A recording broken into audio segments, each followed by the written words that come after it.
Hi friends, Radhika baby টিপ চ্যানেলে আপনাদেরকে স্বাগতম। আজকের এই ভিডিওতে আলোচনা করব জরায়ুর মুখে সমস্যা হয়েছে কিনা কিভাবে বুঝবেন। তো জরায়ুতে সমস্যা হলে এর উপসর্গগুলো কেমন হয়ে থাকে সেটা খুব সহজেই বুঝতে পারবেন। শীতের সময় অতিরিক্ত রক্তস্রাব, তলপেটে ব্যথা, এমনকি নির্ধারিত সময় পার হয়ে যাওয়ার পরও মাসিক বন্ধ না হওয়া, দুর্গন্ধযুক্ত সাদা স্রাব হওয়া, যুক্ত ঋতুস্রাব, সহবাসের পর রক্ত বের হওয়া, এমনকি মাসিক ছাড়া রক্তস্রাব ইত্যাদি।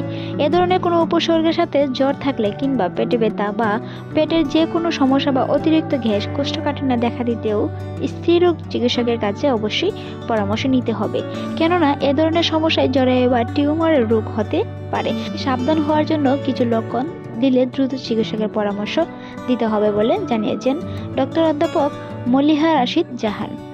উপসর্গ লক্ষণগুলো দেখা দিলে একজন সাধারণত মহিলার মধ্যে অঙ্গের চারপাশে চাপ লাগা বা ঘন ঘন মূত্রত্যাগ অথবা গ্যাস, বদহজম, কোষ্ঠকাঠিন্য, হালকা খাবার খেলেও মনে হয় পেট ভর্তি আছে, সেটা আপনার এক ধরনের সমস্যার লক্ষণ। পেটে কোনো ধরনের অস্বাভাবিকতা, পেটে অতিরিক্ত ব্যথা, পেট ফুলে থাকা বা বমি বমি ভাব হওয়া, ক্ষুধা কম, ওজন কম বা বেশি হওয়া, যৌন মিলনে ব্যথা লাগা, অতিরিক্ত ক্লান্তি এবং মনোপজের পরও এ ধরনের কোনো সমস্যা থাকলে দ্রুত চিকিৎসকের শরণাপন্ন হতে হবে বলে দেন ডক্টর মলিহা রশিদ।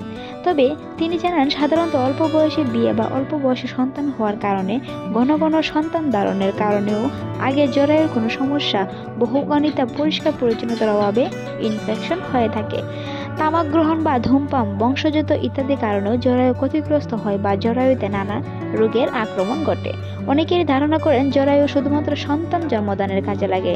এটা একদমই ভুল ধারণা। তবে জীবনের কয়েকটি পর্যায়ে জরায়ুর বিশেষ যত্ন নেওয়া প্রয়োজন। এর মধ্যে মাসিকের সময়, সহবাসের সময়, গর্ভকালীন সময় এবং মেনোচুরের আগেও পড়ে। তাই জরায়ুর পরিচর্যার আগে এর সমস্যা সম্পর্কে স্পষ্ট ধারণা থাকতে হবে। তা না হলে ভুল পদক্ষেপে জটিলতা বাড়তে পারে, এমন প্রশ্ন হতে পারে অনেকেরই। দেশের প্রত্যেক জেলা ও সদর হাসপাতালে জরায়ু এবং ব্লাড ক্যান্সারের জন্য প্রায় কিছু পরীক্ষা নিরীক্ষা বিনামূল্যে অথবা অল্প স্বল্প মূল্য করানো হয়। এর সাথে ভিডিওর মাধ্যমে তুলে ধরা ধারণাগুলোর মধ্যে যদি কোনো একটি থাকে, অবশ্যই চিকিৎসকের পরামর্শ নেবেন। ভিডিওটি এই পর্যন্তই। ভালো লাগলে সাবস্ক্রাইব করে পাশেই থাকুন।